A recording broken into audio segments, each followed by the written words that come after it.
114 vota pro, 1 abstenim, 0 kundër. Konsensusi i arritur me Partinë Socialiste për rezolutën e integrimit në Bashkimin Evropian e vuri Sali Berishën përballë reagimit të ndjekësve në rrjetet sociale. Në përgjigje të dyshuesve, kryetari i PD argumentoi se dokumenti në asnjë moment nuk mbështet veprimet e qeverisë. Duke thënë të vërtetën, themi jemi dakord për integrimin, por përveç faktorit gjeopolitik, Shqipëria nuk plotëson asnjë kriter. Në qoftë se lexon i dashur mik rezoluta dhe unë njerëzisht ju kërkoj ta lexoni, nga rreshti i parë tek rreshti i fundit nuk gjeni absolutisht asnjë vlerësim për punën e parlamentit apo të qeverisë.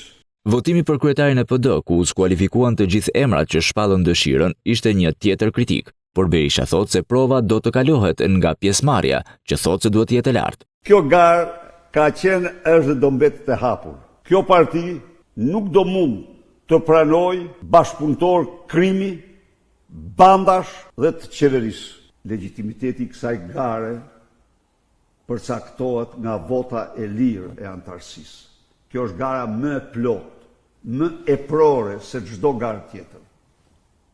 Është referendum për kryetarin e partisë. Protesta kombëtare si pjesë të ashtu quajturit kilometri i fundit sipas Sali Berishës do të vazhdojë. Kaluam një kalvar sa asnjë forcë politike por fituam.